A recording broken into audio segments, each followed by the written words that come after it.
Hi everybody, and welcome back to another episode of Wild Wild Podcast. I'm happy to introduce my co-host Rod Barnett. Welcome back, Rod. Thank you. I'm glad to be back. Now let's be honest with each other here. Did you completely wipe out your savings over the Black Friday Blu-ray sales weekend? At the time of recording, it is Sunday, and it is Black Friday weekend. I did, as usual, spend more than I probably should have. Luckily, I'm able to push off the expense of some of this stuff to, shall we say, first quarter of next year. Mm-hmm. That's a good thing. But yeah, I did spend more than I probably should have. Yeah, that's true. Yeah, as always, Severin and Vinegar Syndrome put out some interesting stuff. Yeah. I have to admit, I spent all my money with Vinegar Syndrome this time. Severin's gone very video nasty heavy this time round. Yeah, it was kind of weird. Yeah, I've never really been that bothered about video nasties. The only one that I would have liked to buy if it wasn't full price was the Blu-ray of Ruggero Deodato's House on the Edge of the Park. Yeah. Because I've seen it. I've got a copy of it, and I don't know if I'd ever watch it again. So, but it's got a nice documentary about him, and he is a really cool guy. So I was sort of tempted by that, but I think I'll just wait for it to hopefully be reduced in a future sale. Yeah. Well, I bought it because it's part of. I bought it as a bundle because of that that signed book about Deodato's movies. I was just like, I can't pass that up. So there was some interesting Italian things. I don't know if what did I buy? I mostly just bought stuff I really didn't need but quite wanted in the Vinegar Syndrome sale. So now I need to wait for my bank balance to recover as usual with these things. Yeah, but it's all fun.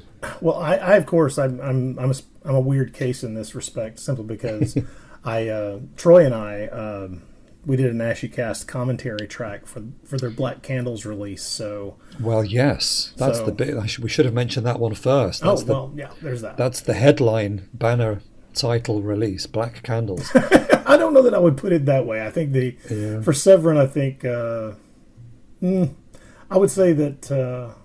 Wow, really? I guess House on the Edge of the Park and Bloody Pit of Horror might just be. I mean, I have to admit, I'm very curious, which is why I bought the bundle about that new film from Deodato called Ballad in Blood. Yeah. And I'll admit, I don't have a whole lot of high hopes for it. I mean, let's be honest. It's his first film in 23 years. Yeah. And it's difficult to maintain. I mean, when you're, I don't want to sound ageist, but I do want to sound like someone who knows what being out of the film industry for 2 decades can probably do to your ability to like string together a coherent film. And so I don't have a whole lot of high expectations for it, but I am curious to hear the score, which is by Claudio Simonetti. So. That's true, yeah. Oh, yeah, and I forgot as well that the other interesting title there was Bloody Pit of Horror, which I will also pick up at some point. Perhaps in a future sale, because that would be a fun one to cover, maybe even on this on the podcast at some point. It's a fun film. Yeah. So congratulations anyway on another commentary. You guys are much in demand, which is impressive. That's the only real. That's the only track we've got coming up that hasn't already been announced. I mean, we've still got the track for Tombs of the Blind Dead whenever Synapse puts their Blu-ray of that out, which I'm guessing now will be sometime next year. Yeah, I was going to say we'll all be in our tombs by the time that thing gets released. I suspect it'll come out sometime next year, but I have no idea when because I no way to know. So no. Yeah, no, that's very cool. Speaking of future releases, over the weekend, Vinegar Syndrome announced none other than Beast in Space. They did? Yeah. Wow, I did not know that. That's coming out next year in a 4K restoration. Oh my God, that film does not deserve a. No. I wonder if they'll take the opportunity to fix the aspect ratio problems Maybe. With the inserted horse footage, but it's all part of the charm, isn't it? So maybe not. But yeah, Lord. I was hoping, if they're going to go down that route, maybe there's some hope that we'll get Escape from Galaxy 3 at some point, which I think would sit very nicely on the Vinegar Syndrome catalogue. Well, I think it would be a good idea if they were smart, if they could get their hands on both of those films to package them together. As a kind of 2-disc or 3-disc set, however they had to spread things around, but it would be probably a smart idea. Do a whole Beast in Space box set with all the other films from that quadrilogy, or was it? Oh my God, that would be that would be torture. I can't say anything. I mean, I can't say anything. Some of the box sets that have been coming out in the past few years, I am both stunned and appalled. That there's an Al Adamson box set with 30 plus movies and an Andy Milligan box set with all those things. It's like one of those things where you're just like, I had no idea we would live in such interesting times. I just bought the Rene Cardona Jr. box set from Vinegar Syndrome as part of their sale. I ummed and ahed, but I couldn't resist it in the end. I've been looking. It hasn't even got Tintorera on it, which is a shame, because that you did a commentary for that, didn't you, from somebody else? Oh yeah, that was a Kino put it out. But I mean, it's Kino distributing. Oh darn it! I think it's Scorpion is the company that that's actually subleased the film. But yeah, it's an MGM film, and I did a commentary track with Troy Howarth on that film. Yeah, that's really fun. Yeah, I need to. That's another one I need to add. So many films, so little time. But anyway, we could talk about Blu-rays and what we'd like to buy forever, but that's not the purpose of this podcast. We are back in the trilogy of life, Decameron-inspired genre, or basically rip-offs of the Decameron and films. This time we're looking at the Canterbury Tales. L'amore, l'amore, pizzica, tuzzica, friccica il cuore. L'amore, l'amore, fallo rifallo ma non lo conta, fallo rifallo ma non lo conta. And so Canterbury Tales, are you familiar with the original film of the Canterbury Tales? I haven't seen it in a very long time, but it was one of the first Pasolini films I ever saw. Yeah, it's an interesting one. It's not quite, it's not quite as explicit as the Decameron was. In the UK, Decameron is still rated 18, whereas Canterbury Tales is only rated 15. Although I was quite surprised by that, because you still see rather a lot in there. But so he made this film in 1972, and it's really fascinating to watch for somebody who lives who is English, because he came over to the UK to film this thing, but he still shot it with primarily, I think, an Italian crew. And he's got some Italian actors and some British actors. There's some really well-known British actors that pop up in there, like Tom Baker and Robin Asquith.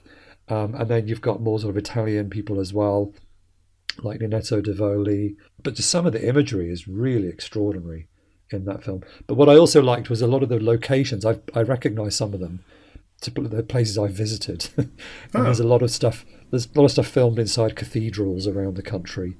And different places, and at least two of the locations I've seen when I've been on holiday, so that was quite fun. But yeah, the film is extraordinary, and it ends with this incredible sort of sequence of a monk going to hell to see what the devil does with with friars. That's it, he's a friar, and he gets taken by an angel to see what the devil does with friars. And there's this extraordinary sequence of the devil expelling friars out of his backside, just spraying these friars out. It's just really bizarre. So, but the most, I guess, the bit that was the most exploitative element of it all was the fact that most of the stories had some sex in them in some way or other. Yeah, and that was the bit that the Italian filmmakers picked up on, and I guess they knew, there must have been publicity that they knew he was going to do the Canterbury Tales next. after Decameron, that he had this trilogy already kind of mapped out, because it was very quickly that the Italians, after doing Decameron rip-offs, were very quick on the action to do some Canterbury Tales films. So there were a lot of them about. The one that we have chosen to focus on is I've got a translation here. So the Italian title, I'll have a go. I racconti di Viterbury, le più allegri storie del XIV secolo, which the direct translation, as far as I can figure out, is Tales of Viterbury, the most cheerful stories of the 14th century. And so what they've done there, Viterbury is not a real place. Because at first, when I started watching this film, I didn't do any research first. I just watched it. And I thought, they haven't made much of an effort to make this look like Canterbury.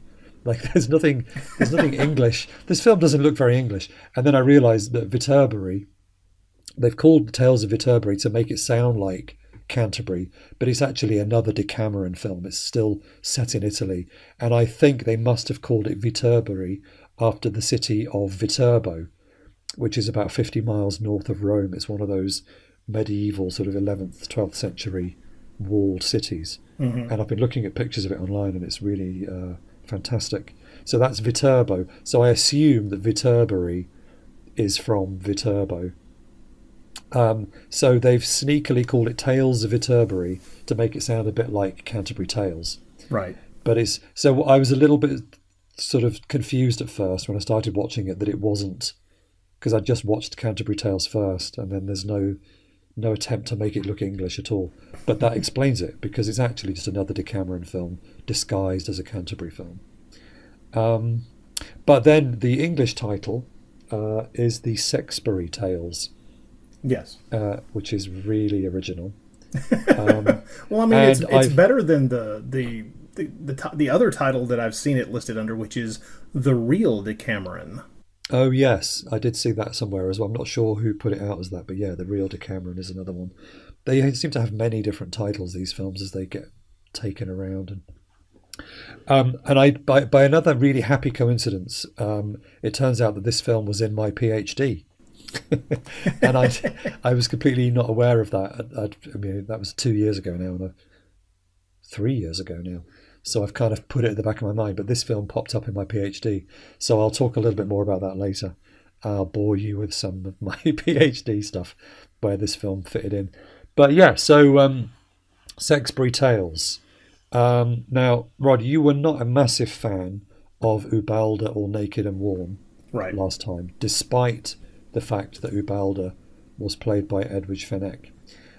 So this time I asked you to watch the Sexbury Tales, the Tales of Viterbury. What did you think about this movie compared to the last one?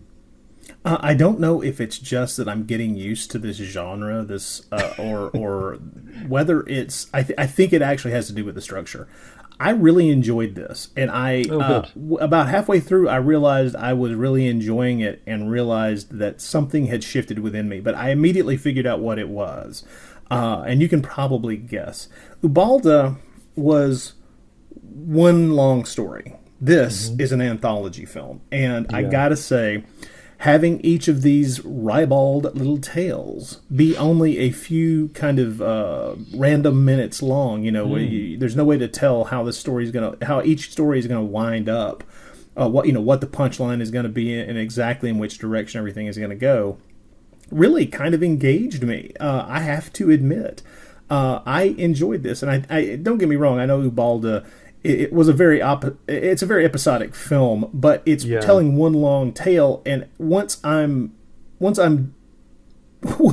was tired enough of the characters in that film, it was just like I need these people to go away. But I never felt that way with the characters in this movie, because they don't stick around that long. I mean, we got 7 different stories here. Yeah, and you're right. This because they've done it as a sort of portmanteau, that fits much more closely the idea of the Canterbury Tales and the Decameron, which is lots of short little stories. I mean, whereas in Pasolini's film anyway, we don't really have a narrator as such. We cut back occasionally to Chaucer, which is played by Pasolini himself, writing stories down. But then we just see these stories play out, and they don't really, there's nothing to hang them together. Whereas this one is much more in the sort of Dr. Terror's House of Horrors mould, where you've got a group of people together and then they're telling stories. Actually, that's not Dr. Terror, is it? Because that happens to them. There's maybe another one of those. Anyway, but that kind of anthology, maybe Torture Garden, perhaps. I don't know. Well, I mean, in Dr. Terror's House of Horror, you have these guys on a train, and they're all... Yeah, I suppose he's telling them the stories, isn't he? Yeah. In that one. So it kind of works. But yeah, but it's much more, you've got a framing device here where you've got a group of women who are doing their washing and they're having a hilarious old time doing the washing, and they're telling each other, it's like they're trying to outdo each other with each story. Yeah. So they just start telling each other, I think the word you used, ribald, is a good one. They start telling these ribald stories whilst doing the washing, and they're all having a really good laugh, and it kind of works. So what I thought I would do, I've got the very helpful review, because this did get a release in the UK, which is why it was in my thesis. So there's a review of it in the Monthly Film Bulletin. Although the film was made in 1973, it didn't make it over here until 1975. So I can tell you this review has a very helpful summary of each story. Oh, cool. So I thought, we can go through each one and just talk about what we liked. Because although I did really enjoy Ubalda, you're right that it went on a bit too long, because the story of Ubalda could have been one of these short stories. Like, they dragged it out. Interminably, yeah. Yeah, and I did enjoy how each of these stories had kind of quite a good punchline. That's true. Yeah. Although, some of them were a little bit predictable, but still very funny. So, story number 1. A wealthy innocent is tricked into marrying a widow's hideous daughter. Let's talk about that first. So, yeah. So there's a wealthy young man. He's just in town, I think, and he's looking for a bride. Mm-hmm. And he meets this woman, and she's like, "Oh, yes, well, you can marry my daughter." But there's a catch. He's not allowed to see what she looks like until after they've married, because, what was it she said? Because she'd prayed to the Virgin Mary, or she'd made a pledge to the Virgin Mary that, that no man would see her daughter's face until she was married, or something. Now, as a film viewer, you're immediately suspicious. But exactly. But the thing is, the young man agrees to this mainly because he's looking at the mother and going, well, she's still an attractive middle-aged lady, so this is not this is not a bad idea here. So yeah, and just how attractive she is to him becomes part of the story very shortly. So the bride, so they go to the bedroom after they've got married, and then she pulls back her veil. But the thing is, you'd have thought it was a bit of a clue, because she kind of talks like this. She's got a bit of an E.T. sort of voice. So he's talking to her, and she's really short. It could have been E.T. She comes into the room. She's about 4 foot tall. They got this kind of voice, and but then he still agrees to marry her. It's really funny. So then she whips off the veil, and I was expecting it to be like a little old woman or something based on how she sounded. But no, it's a younger woman. She's not hideous, but she's not particularly attractive. Well, she's got, they've done their best to make up this obviously attractive young girl in such a way as to make her look terrible. With these bizarre, like, raised warts and things on, a couple of these odd, protuberances on her face, and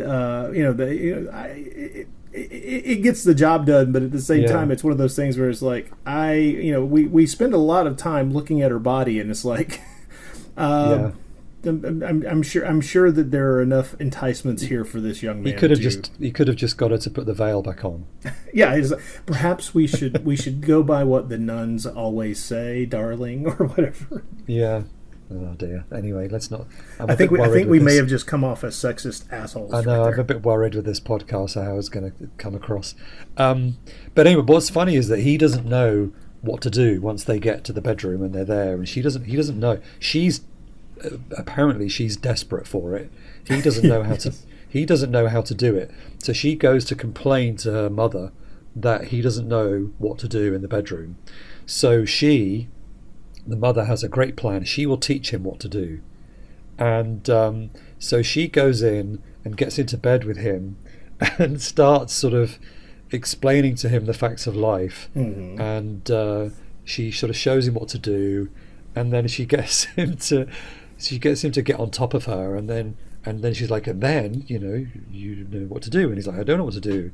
And she says, what does she say? Like, do what the dogs do or something. Do what animals do. Oh, yeah. So he just starts barking like a dog. So she thinks, okay, he's got it. The daughter comes back in, and then he's just barking like a dog on top of her again. So because the mother didn't teach him enough. Yeah. So the daughter comes out again, cries to her mother. The mother knows what to do. And then she gets back into bed. She's not particularly unhappy about having to take this level of instruction on. So. And so the story ends with the mother having a great time with the new husband, while the daughter is crying and stamping her feet and being very cross in the room next door. And I don't know what the moral of that story is, but that's the end of that story. Is there supposed to be a moral? Because I don't know how to extract a moral from this other than just being amused by the story and how it plays out. But it's interesting that they ask him. They're surprised that he's never done it before. Like there's an expectation as a man, like as a woman, the daughter should be pure. She should be a virgin. That's all kind of accepted. But for a man to be a virgin, because he'd also made a promise to some saint or other that he was never going to touch a woman before being married, and they're really surprised by that. Like it was sort of expected that. I think she gave a whole list. You've never been in bed with a whore, and she lists like there's all these different words for types of women that he might have gone to bed with, and he's never done it. And I thought that was sort of, I don't know what that says about expectations of men versus expectations of women. It's just, well, I will say this, that segment you just described, which is the mother-in-law talking to him and running through all the various derisive names that you can sling out for a woman. That is one of the first moments in the movie where I realized, okay, regardless of anything else that happens after this section is funny, very funny.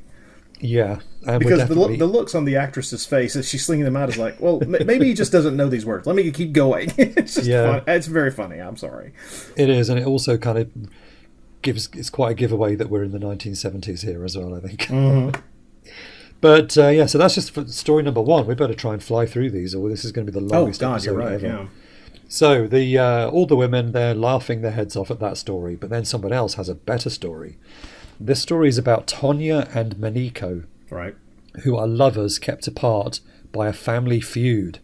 And so Maniko keeps trying to get into the castle to get to Tonya, but the father doesn't want him anywhere near the castle and near his daughter, and he keeps threatening to kill this guy. And the story begins with Maniko disguised as a scarecrow so that he can try and kiss Tonya out in the field, but then the father comes along and is just constantly getting in the way. And eventually Maniko does manage to make it into the bedroom, I think. But then isn't there, I forget, this story isn't quite as funny, but he does end up falling out of a window and landing in a load of manure. Is he in a, I can't remember now, but he loses interest in Tonya after the constantly falling out of windows and getting beaten up and falling in manure and then he walks off in a huff. Well, yes, I mean this is the story with at least initially the most kind of slapstick stuff, because this young man trying to sneak around to have sex with his beloved. We deal with a barrel filled with feces, with manure. Oh yeah, he's trying to use to sneak in. And then, that was it. Yes, he's got these guys. It was supposed to be a wine barrel, and then the guy's like, "Well, I'll just fill it with manure." And that then, was it, because he suspects that the guy's in there, doesn't he? Right. Well, I don't know at the beginning, but then by the time he's chasing the guy away from his house with a scythe, I think we're pretty much on to things. And yes. I thought it was amusing that he essentially turns his daughter Tanya's room into a jail cell. Yeah. Oh yeah, there's bars on the window, and she. That's it. She puts a rope down. She ties the sheets together, and he tries to climb up and falls down, and then she ties them to the bars on the window, and the bars fall out and land on top of him. Yeah, there's a lot of Laurel and Hardy type slapstick going on in this sequence. It's probably my least favorite of the segments, but once again, it has the positive aspect of being brief. So no, this is the one I'd forgotten the most about. But yeah, you're right. He tries to smuggle himself in a barrel that's going to get filled with wine in the cellar. So he's waiting for the barrel to get taken down to the cellar, so that he can get out. But instead it gets filled with manure. Yeah, very good. Okay, the next story. This is perhaps one of the highlights, I think, of the film. Story number 3.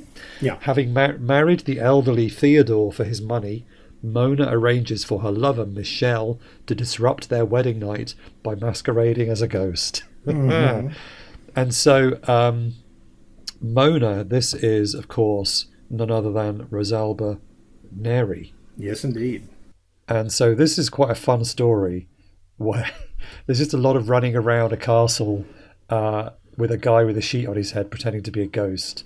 Yeah, that's a good way to put it, yeah. There's a little bit more to it, but, yes. I will say there's a little complicated. Bit more to it. Very, very much so, especially once the wizard/exorcist shows up. So yeah. Well, because she's hoping to scare the husband away, so then she can have it away with her short, skinny, mustachioed Italian lover under the sheet. This is a sort of typical 1970s Italian sex comedy where the man is a tiny little man and the woman is a sort of statuesque goddess in comparison. But then Theodore runs off to get a priest or an exorcist or like a wizard. So she's trying to get it away with the ghost, but then the priest comes back. And the ghost, there's a lot of running around where he's trying to scare away the priest. He's trying to scare away the husband. In the meantime, there's a turkey that keeps popping up. And he's constantly getting... And they seem to think the turkey is I don't know. In the end, it seems like the turkey is the one who ends up in the bed with her and not the men. There's a lot... It's very farcical, this one. It's a typical sort of British bedroom farce with people running around losing their trousers and in and out of cupboards. Yeah, I mean, there's a lot of what I would refer to as kind of the standard 70s sex comedy humor in this, with the new wife who's clearly married this guy for his money, actually extracting money from him in bed before they get started. I mean, like actually demanding cash. Oh yeah. The story has a lot of accidentally self-inflicted violence, and then once the ghost shows up, and before it's revealed that it's fake, it's kind of amusing because at first I honestly thought, oh well, wait a minute, is this someone attempting to find a way to like extract money from this guy? No, it's all about sex. I forgot. Yes. I was amused by the Exorcist. In his pronouncements, like, women are all devils, and his of course, as you might expect for a story of this type, his methodology for exorcising the ghost does involve him attempting to have sex with the wife, and I think he trained at the same monastery as the monk in our last film who. In order to teach women what sin looked like, he would just have sex with them.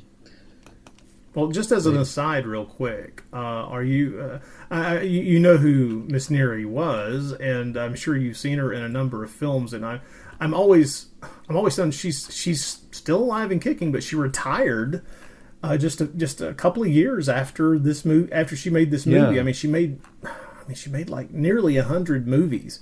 And she retired and went into private life doing something completely different. And yet she made so many movies. I've seen her in so many films. She just seems eternally I don't know. She just seems an eternal part of my viewing joy. I mean, she was Lady Frankenstein, for goodness sake. Yeah. And, it's just... and she did a lot of giallos and stuff that we'll have seen. Yeah, she did some Jess Franco films. Yeah, the Fu Manchu that she did, the Jess Franco Fu Manchu. Yeah, the worst of the Fu Manchus. But she was also in 99 Women for him, which is not terrible. And there's one film that I'd really like to see that I haven't yet is Top Sensation. Yeah, with Edwidge Fenech, which I've heard lots of things about and never seen. But yeah, she was very committed to Italian cinema for a number of years, and then she's even in that Pam Grier film, The Arena. Yep. Which another one that I need to add to my list.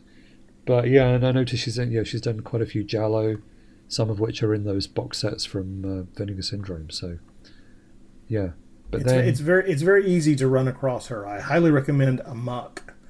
From 1972 as a pretty good starting place, and also she is the thing that snaps the film The Devil's Wedding Night into sharp focus. She's kind of amazing in that. So yeah. She did another Decameron film as well before this one. So this is like old ground for her. She did being in this movie. Which other Decameron film did she do? Oh my goodness! She did one called Decamerone XIV Secolo, which also known as the New Decameron, I think. Okay. In 1972. So, very busy. But yeah, it's interesting that she just sort of disappeared. They say she essentially just retired, and that's kind of amazing. I mean, she started appearing in films in 1958, and then by the late 70s she was just I've had enough and I'm out of here. So yeah, I mean, if you've been in Lady Frankenstein, it doesn't get much better than that. Not in my opinion. So great.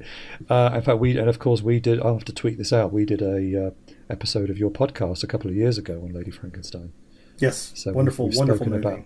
About that film at length. The next story, this is also quite a good one. Yeah. And this one, again, I don't want to sound overly sexist, but there's no way around some of the discussions of this film, honestly, that aren't going to lead us down the garden path of sounding like sexist scumbags. I mean, yeah. The young actress in this story, now I've totally lost the names of who is who, so I'm not entirely sure. I think this one is about a girl called Fiora, played by Christa Linder, who was German, if I've got that right. I think so, yes. And so she plays... I guess we can tell that she's not Italian because she's pretty much the only blonde woman in the film. Her name is Fiora. She's bathing nude in the river, and then she suddenly starts clutching at herself and claiming that a shrimp... a prawn, yes. A prawn, that's right, has swum up inside her while she was bathing. Oh, and the reason this story is being told is because the women washing the clothes, one of the women is just sort of squatting down in the water, having a pee. She's having a pee in the water that they're washing their clothes in, which I thought was interesting. And then they tell her, oh, you want to be careful because you don't forget what happened to Flora. And then so we see the story. So she gets this prawn swims up inside her. So she's groaning in agony, and her mother calls the doctor. The doctor comes to do an inspection, and he has a prescription. Yes. Yeah, he has he basically like pokes a stick up inside her to try and see if he can get it out. But he says it's too far up there; it won't come out.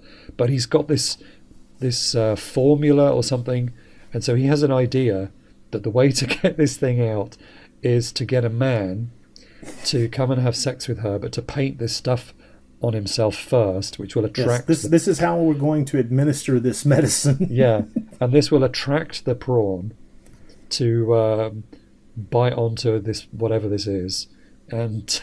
onto the poor lad, yes. And then it will come out. Which sounds completely reasonable. Ridiculous. I think that sounds fine. That's very believable. And So that's what happens. So the servant boy, he is told to come and basically do this, but he's not told why. So he's not. He's like, well, yeah, okay. And really? so, You're telling me I have to do this? Oh my God! I think the reason that the mother agrees to this particular treatment is because she has been assured by the doctor that the daughter is no longer a virgin because yes, the hymen has been severed because of the treatment. Evil shrimp. Yes, and so that's fine. Then that means that she hasn't got to worry about her virginity anymore, but it won't affect her marriage chances. I think that's basically the logic of it all. Big quotes around the word logic there. Yes. Yeah. So the servant boy comes and has a great time until he suddenly screams and jumps out of bed and runs away screaming, and then the mother comes running in and the doctor comes in and they're like, "Yay, she's cured!" But then. She has a bit of information to impart. Oh my goodness! But then there's a further twist, which is that so she tells her mother that she thinks the prawn has laid eggs, and now there's millions up there. So have to get them all out. Yeah. Piero is out recruiting local men and telling them there's this woman and she'll just have sex with you and it's great. She's really good. But the strange thing is that she wants you to run out screaming at the end. So it's all a ruse. But I wasn't entirely sure at which point it becomes a ruse. Like, did she make up the whole thing from the beginning just so that she had an excuse to have sex with loads of people, or possibly more likely, was the first one real? I think she was an incredibly smart woman who knew a way around the rules. I think she dreamed this up from the jump. Yeah. I don't know how but would she have known that the cure the doctor would come up with would be that particular cure? But maybe she saw her opportunity here to have sex with the whole town. For medical reasons. Yes, exactly. This is the only way I can live, is to have sex with every man in the town who's willing to have sex with me. As long as they're willing to run out screaming to pretend that they've got a prawn. So there you go. That's quite an unusual tale, but also quite funny. Yes, and true. I mean, I think there's no denying that Krista Linda is an attractive actress.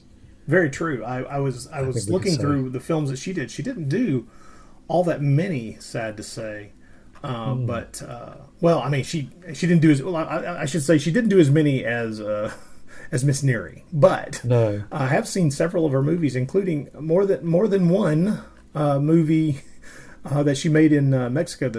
A couple of the Mexican wrestling movies. She was in a couple of those, which I thought was amusing. She was also in Night of a Thousand Cats. She had a small role in the Burt Reynolds film Hooper in '78, which I thought had to be the strangest bit of information there. Yeah. I saw her in Day of Anger, which is a great movie. Great spec. She's also in a couple of the Commissar X films, those German spy movies. And she's also in that other Decameron film that Rosalba Nera was in. So they're all hanging around. But she also turns up in Young Dracula, Lucio Fulci's kind of sexy comedy. Or Dracula in the Provinces. Yeah, same. Yeah. And then she's in a British film. Is it a British film? Oh no, it's a Mac Ahlberg's. It's a Swedish film. It's a film called For Men Only. There is a British film called For Men Only, which I was getting it mixed up with, but this is a Swedish one. So anyway, quite interesting various things that she pops up in. But she's very amusing in this sequence and also extremely attractive. Anyway, story number 5. This one is about a farmer with his young wife, and his young wife is terrified of sex because she has been raised to believe that men have a monster in their trousers. Mm-hmm. And she's having nightmares about this monster coming to get her. A purple monster. Yeah, and she makes the farmer sleep in a different room because she's so afraid of what he's got down there. I think it's hilarious that the husband is not only being denied sex with his wife, but he's being forced to sleep with the chickens. So he's in the hen house, which is so many different little layers of joke. Very good. I hadn't even thought of that. You're right. He is in the hen house. And so he comes up with a plan, which is he tells her that he's got two, actually. Mm-hmm. He's got the regular monster, but then he's also got a smaller monster that's fine. And that she should not be afraid of the smaller one. Yeah.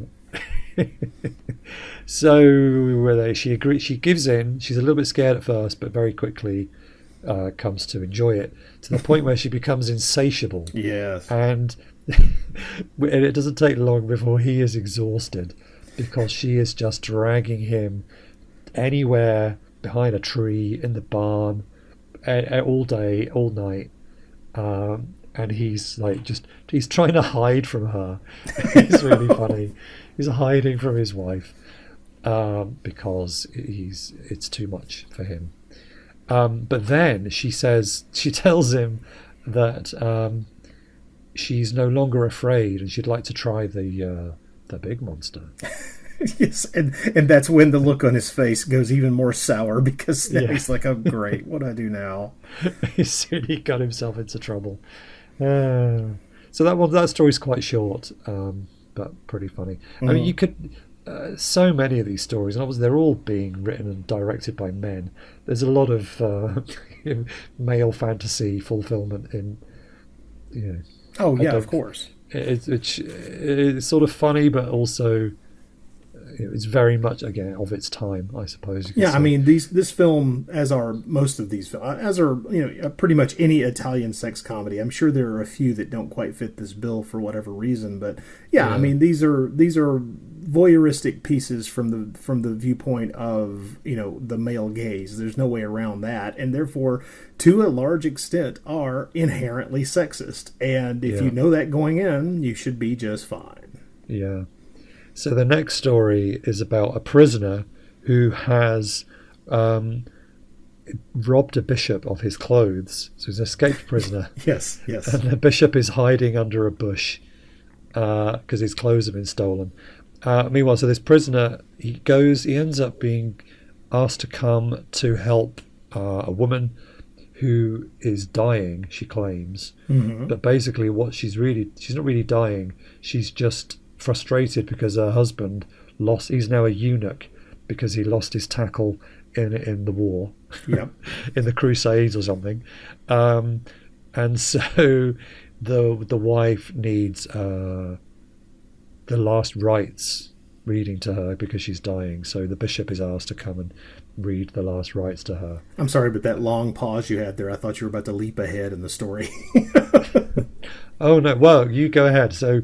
Oh well, no. It is essentially. I enjoy this because we have the criminal, the escaped criminal that the soldiers are hunting for, who's stolen the bishop's vestments, and he comes to this house where this lady is pining for a confession because her husband cannot service her, shall we say?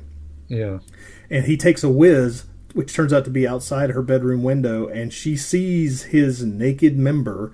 And realizes, oh, wait a minute, maybe something can happen here. So she entices the fake bishop into her bedroom. He comes up with a reason the husband can't be there, and bingo bango, exactly what you would expect would happen. Yeah. The bed collapses at one point. Mm-hmm. I love the fact that the servants are watching. Yeah, that's true. They're just watching through the keyhole. Mm-hmm. This unorthodox priest, and then the husband, of course, realizes what's happening and charges in. There's a rather amusing fight between the two men, and the thing is, the fake bishop, he's a burly man, and he's I'm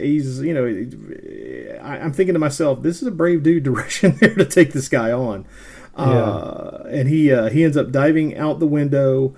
And I have to say that this is a really satisfying little vignette here. He dives out the window and is captured by the soldiers because he dives directly into the. It goes into a net, doesn't it? Well, yeah, a fishing net that's been strung there for repair, and so he's captured, and the soldiers ride up, and boom, end of story. Which is pretty satisfying little tale. That's not how I remember that ending. I thought he was caught in a net by Baccio himself, by the guy and his wife, because the whole thing was a ruse. Because in the next shot, he is trapped in a mill. He's tied to a mill. Oh, that's right. The soldiers with don't a load. Get him. No, it's actually like, it's all been a ruse to make him work in the mill, because there's about they 3 chain other him priests. to the mills. Yeah. There's like 3 other priests down there, all pushing this mill around, who've been there for years, because this seems to be something that it's like the most elaborate way of kidnapping people that they've ever come up with. But still very amusing. Yeah, that was pretty funny. Now, the last story is, this one feels very much like it could have been in the actual Canterbury Tales movie. So we've got this man whose name, I think, is Cecco, and he is famous for his sexual prowess. All the women want to be with him. And there's a man nearby in the village who hears of this man, and he recognises the description straight away that this must be the man who got his sister pregnant. And so he runs to go and catch this man and sort of threatens to kill him, basically, unless he agrees to marry his sister. Now, in this one, I wanted to mention a random bit of information, that the actor that plays the stud in this story, he's Roberto Dell'Acqua. We've come up against the Dell'Acquas before. They're the Italian stunt family, whose names you see pop up in credits all the time. In fact, Roberto Dell'Acqua himself was one of the zombies in Zombie Flesh Eaters, or Zombie 2, which is the sort of the name that the film that perhaps the Dell'Acquas are most associated with. But they did a whole bunch of films, that family. Oh, that was interesting that this is one of them.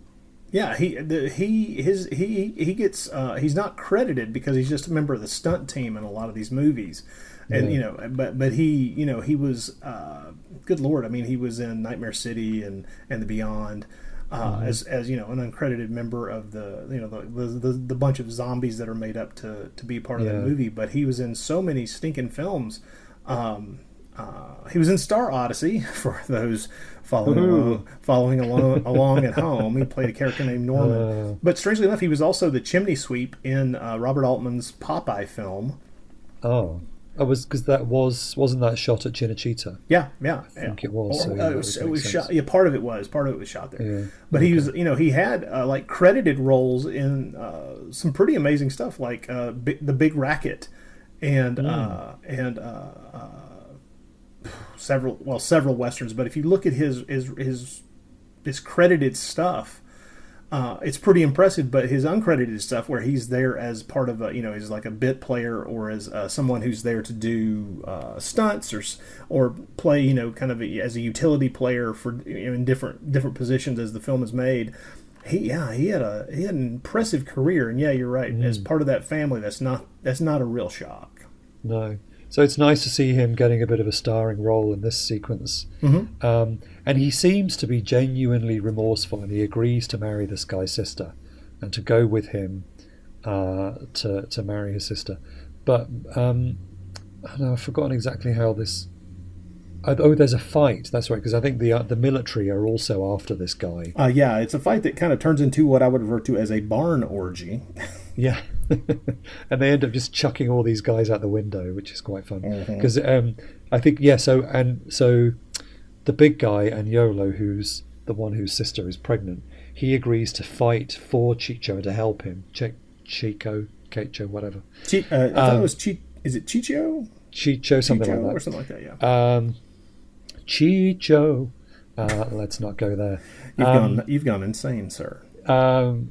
So he agrees to help him fight all these soldiers if he'll marry his sister. So they disguise themselves, or Ciccio puts on the costume of one of the military. Or is he already in the military? No, I think he puts on the captain's uniform or something. So he's going with Agnolo, and then they see the another group of the military coming towards them. So Ciccio goes, okay, quick, I'll pretend, go along with me. And he pretends to that he's the captain to this group of soldiers so that they're not suspicious. But then he tells the soldiers that he's arrested a prisoner, an escaped prisoner or something, and they need to take this guy away and send him to prison. And he's like, "No, I'll get you."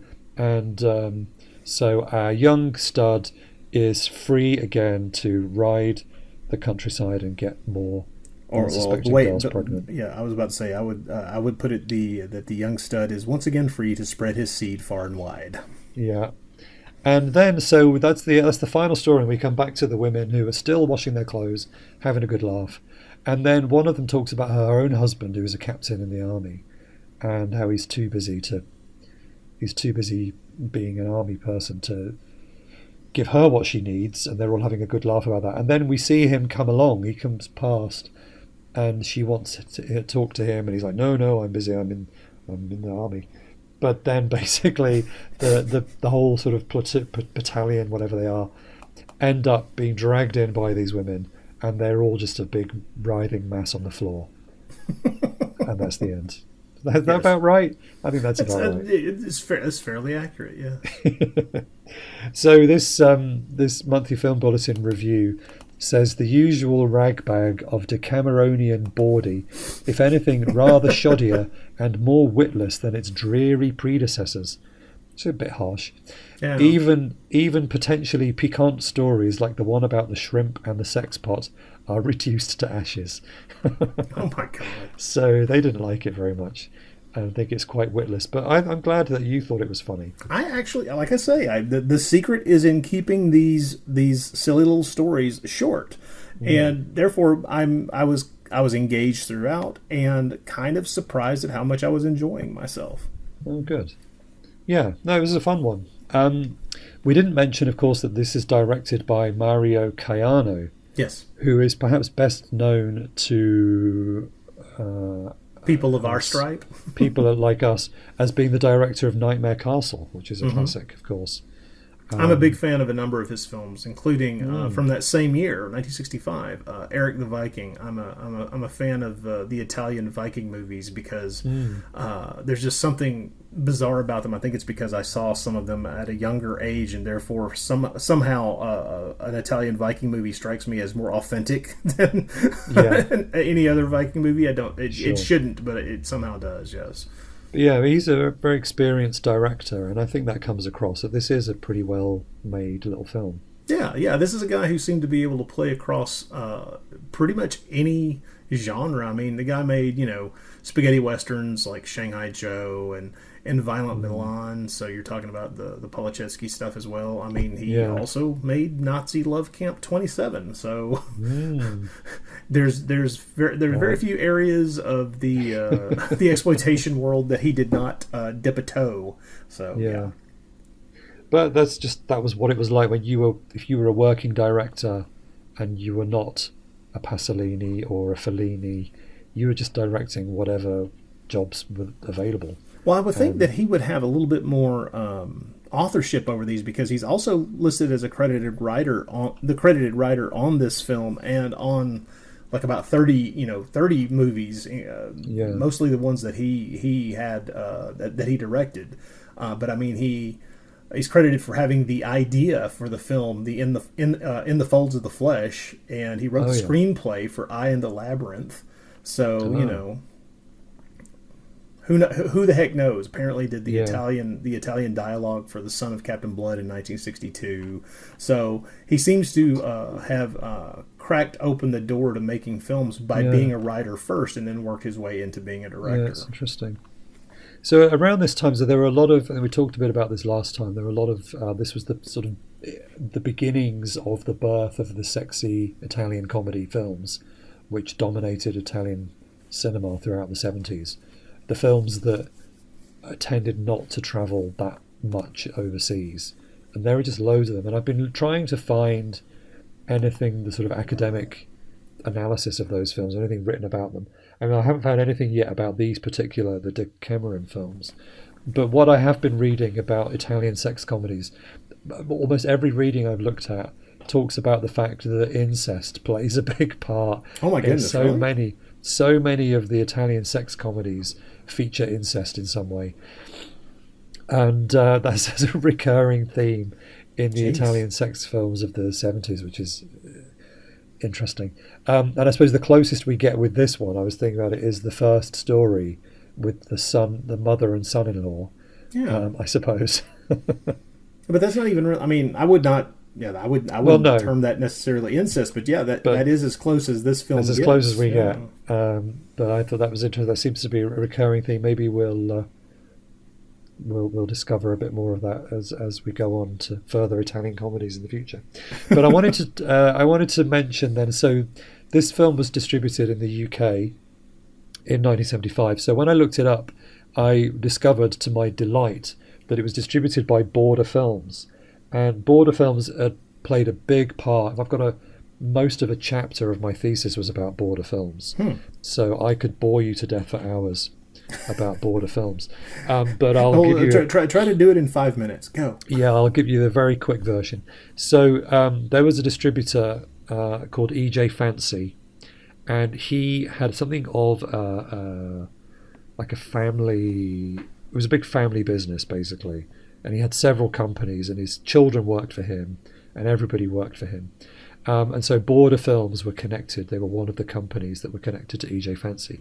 But where it gets a little bit weird is that EJ Fancy, so he had a wife and 2 children, and his 2 children worked for him. They ran the companies, one of the companies they ran was called New Realm.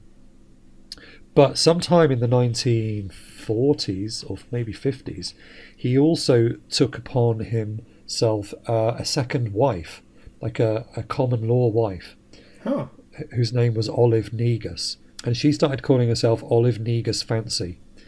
And he had 2 more children with Olive, and they also worked for him.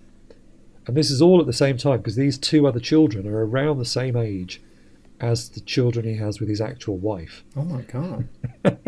I know. And so EJ Fancy's got a few different offices in Soho.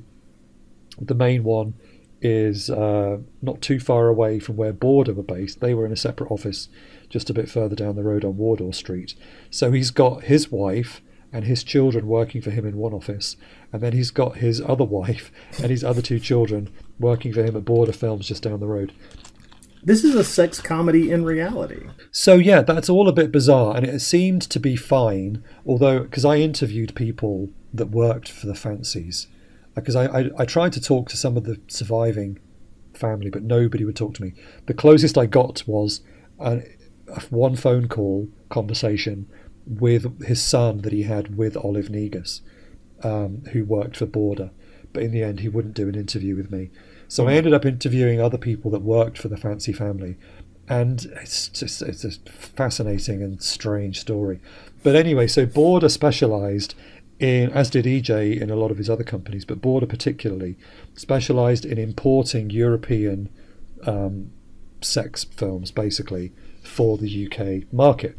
So in 1975, I looked this up because I've got it all on a spreadsheet. In 1975, they distributed this film. They also distributed the more sexy Canterbury Tales. So they had 2 Canterbury Tales films in the same year.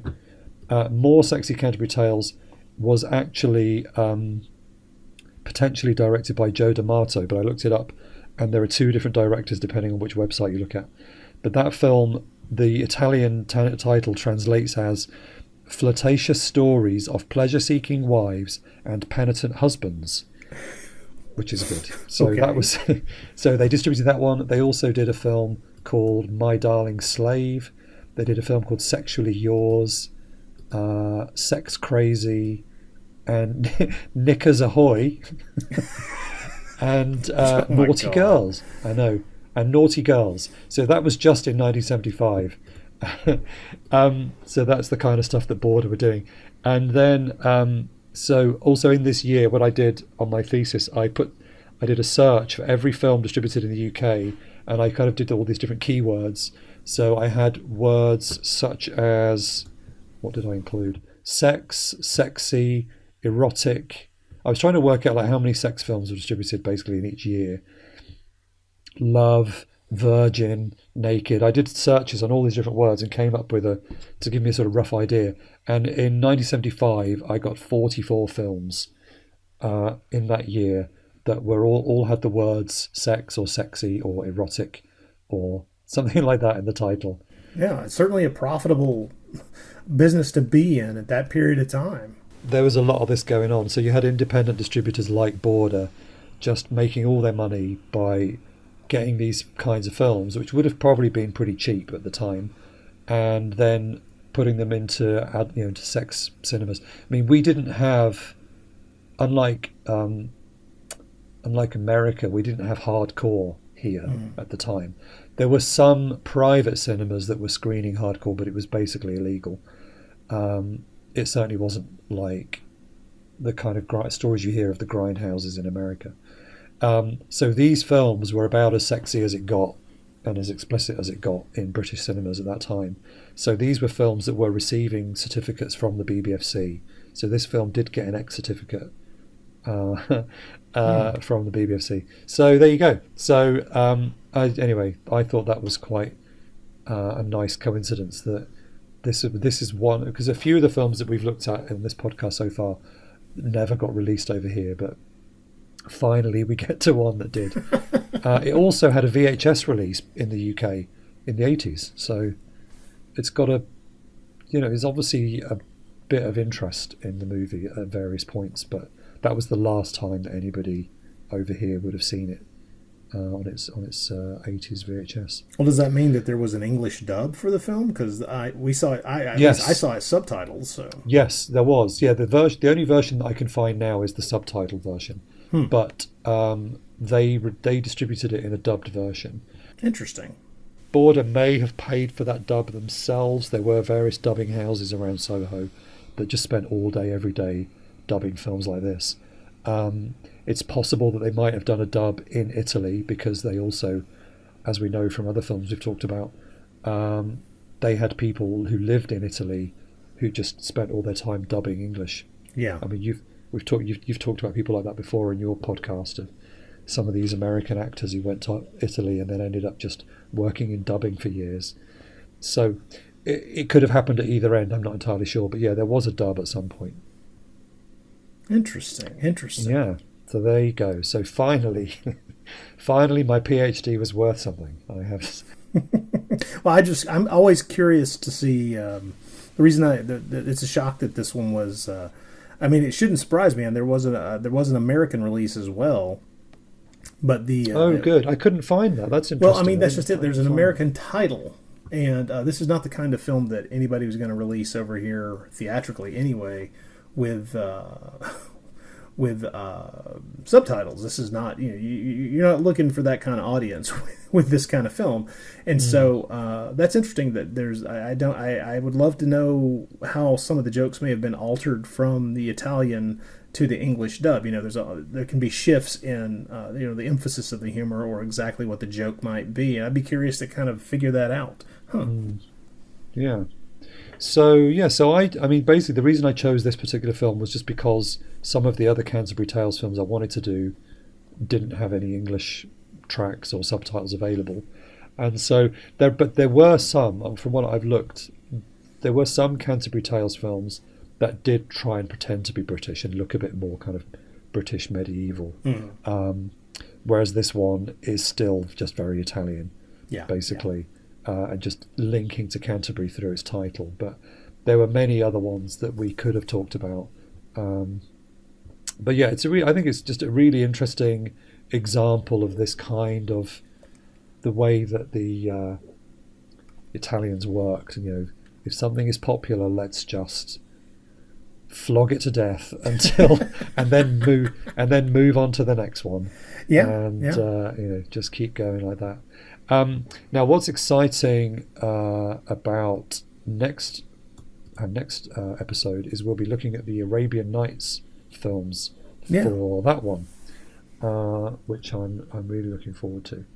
The film that we're going to do is an Antonio Margheriti film, and it's worth mentioning that he also did do a Canterbury Tales film, Antonio Margheriti, called Novelle Gallette d'Amore, which I think is now lost. I did some research before trying to find it, and it's it's one of his missing films as far as I can tell. It may be in Italy somewhere, but it's gone. That's incredible, really. Yeah, can't find it anywhere. But at least his Arabian Nights film is available, so that's the one we're going to do next time. All right. Yeah, so we'll talk more about that next time. But so there you go. So that's been Canterbury Tales, and definitely this one's definitely worth a watch. It's quite easy to find a copy online if you know where to look. I don't think it's commercially available, but we did find a copy with English subtitles. If any of you are curious, then just look in the usual places and you should find a copy. Thank you again, Rod, for doing this. Glad to be here. Thank you, everybody, for listening. You can get in touch with us in all the usual ways. Please do talk to us on Twitter. That's mostly where we get all our contacts. The links are in the show notes. And we will talk to you again. Maybe we'll see how it goes. Maybe before Christmas or maybe in the new year. But we'll try and see if we can fit one of these in December so that we can start the new year with a new season. But we'll see. I'm not making any promises. Right. Thanks, everybody, for listening, and goodbye. Goodbye, everyone. L'amore, l'amore, pizzica, tuzzica, friccica il cuore. L'amore, l'amore, fallo, rifallo, ma non lo contà, fallo, rifallo, ma non lo contà. Donna Teresa, ti vuoi rassegnare, tanto le corna devi portare. Donna comare che fili la lana, metti a riposo la tua sottana. Occhio rotondo che ridi giulivo, fregate quanto l'annacqui sto vino, vecchio crociato che hai perso lontano, tutti i denari è una cosa che fa. L'amore, l'amore, pizzica, stuzzica, friccica il cuore. L'amore, l'amore, fallo, rifallo, ma non lo contà, fallo, rifallo, ma non lo contà. Frate che fasti raccolto in preghiera, 100 peccati prima di sera, dentro una casa si sente il lamento, letto che cicolo porta nel vento.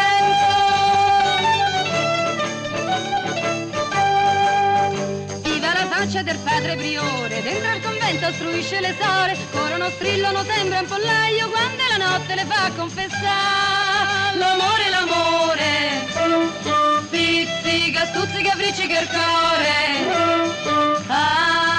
L'amore, l'amore, fallo, rifallo, ma non lo contà, fallo, rifallo, ma non lo contà.